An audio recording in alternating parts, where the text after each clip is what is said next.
we found out that this company processes the plant material totally differently. They strip the leaf off and they take the gel and then work from the gel. And why this is so important, most of the harmful materials are in this outer layer. And so right off the bat, they eliminate many of the problems that other companies are faced with.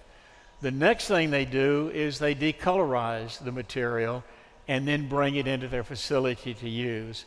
And once they get it to the facility where they're processing it, they have a very strong quality control that examines the material to make sure it's exactly meeting the specifications that have been laid out.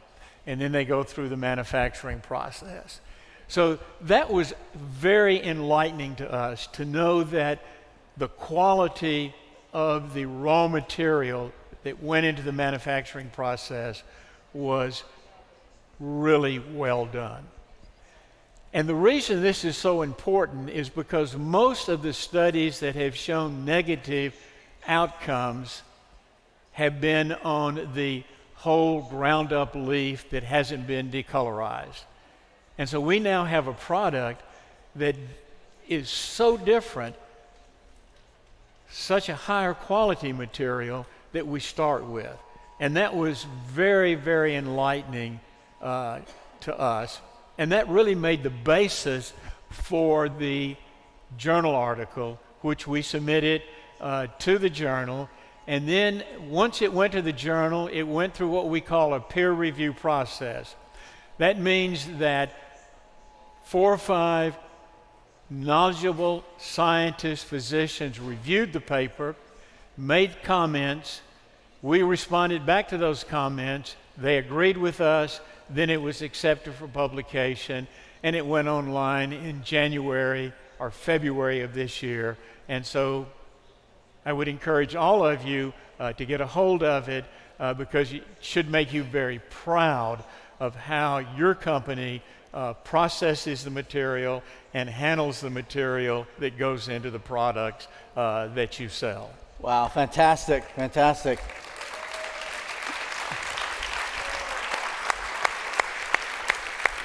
So let me just reiterate, as I mentioned earlier, guys, you know, in our plantations, we cut the fields. Well, first off, we own those fields. And so, again, as you mentioned, we control the quality, what goes in them. We're able to limit what we need, and protect them from any harmful chemicals and whatnot. When the aloe is actually harvested, like I said, within hours, it's processed.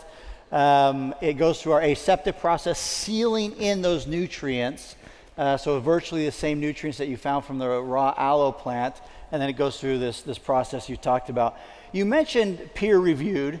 I know with a journal like that, when it's peer-reviewed, it gives people like yourself, other doctors, scientists, experts in the field, the opportunity to critique the information and whatnot. Tell us a little bit more about that process. Why does it add validity to the end paper, the final product? It is a very traditional process that's been in the scientific medical community for many, many years, this peer review process. And basically what it does is to allow your colleagues to look at your work, to view it in light of their expertise, and to, in some ways, verify that what is in that paper is well done, supported by the information, and that the conclusions that are drawn can be substantiated by the information. Many times in this peer review process, one will be challenged and they will say, you need to do more work, you need to do more experiments to really be able to shore up this information. In this case, we didn't have that because this was more of a review type process, but the comments that we got back were helpful, critical, and enhanced the paper, and we made some changes based on the review that we got. So in the end, what the process is there to do is to verify as best as possible that the paper is credible, that the work can be reproduced, and that one can accept the information contained in such papers. That's great. That's great, Wally. So as you went through this process, what were some of the key findings that would be important to us as Forever FBOs? Well, I think the first and most important finding was the quality of Forever Living process. That you take it serious, that you have the equipment to make sure that it is done correctly, and that you have the quality ability to evaluate and to be sure that the raw material coming in each and every time that it comes in meets the same specification, and you have the same material going forward into the product. And I think that's process that you talked about where you kind of slow everything down right there at the agricultural site before you bring it into the factory, ensures that the nutrients and other ingredients remain fresh. Yeah. And the interesting thing, guys, I want you to understand is they didn't go out and start this research on Forever's aloe. This isn't something that was specific to Forever Living products. This was a general study on the benefits of aloe vera and how it should be processed. But in the end, the conclusion is that the way that we're doing it is the best way to make sure that you have quality aloe. The best way. Let me back up and say that's absolutely right, that it was not to look at Forever aloe. It was to get an understanding of aloe in the broadest sense. So we did very broad literature searching using the term aloe, aloe vera, toxicology, safety, nutrients, and we probably reviewed close to 500 papers and then brought that down to about 100 or so papers that really were acceptable to the criteria that we built in our literature search. So it was not, we didn't set out to make Forever look good, just in the end, you did. I like that. I like that a lot. So just a couple more questions and then we'll wrap this up, but was there anything that you found shocking or surprising as you went through this process? I've done a lot of work over the years with nutritional supplements, and unfortunately, there are too many supplements out there that don't work and are not safe.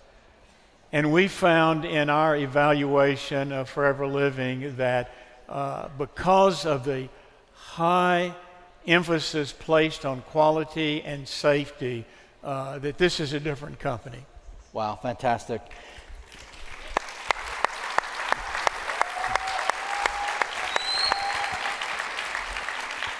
Now, I know that in Stockholm, when you and Peter I spoke, you had mentioned that one of the things, and at that time, obviously, you're still kind of going through this process and really digging into this paper, but one of the things that you talked about was maybe some of the potential, not necessarily proven yet scientifically, but some of the potential benefits of aloe as we look to the future. Yeah, as we looked at this, we found somewhere between 80 and 100 chemicals in the gel that we know about, but we don't know what they do. But there are 2 or 3 that there is both scientific and clinical literature that give hints that they may have beneficial health benefits, and we are encouraging Forever to go back and let's start looking at some of these, and maybe in the next 3 to 5 years we'll find some new active ingredients that can go into products that you'll be able to sell. So basically what you're saying is the benefits of gel is just getting started. It's just getting started. Wow, fantastic. So I guess to conclude, well, let me ask you one last question. What should our FBOs know? What would be the last thing you'd want to tell them about this paper, and I guess as it relates to their business? download the paper, look at it. But keep in mind that the products that we have looked at that you are selling are safe to use, and that the quality is going to be uniform from lot to lot and batch to batch. So that gives you a lot to rest your shoulders on as you think about selling these products. And we're developing more and more information on the efficacy of these products. So not only are they safe and the quality is excellent, but the efficacy is beginning to develop more and more as we learn more and more about the ingredients. Awesome. Well, Dr. Hayes, as always, thank you so much. Ladies and gentlemen, let's give him a big round of applause. Dr. Wallace Hayes.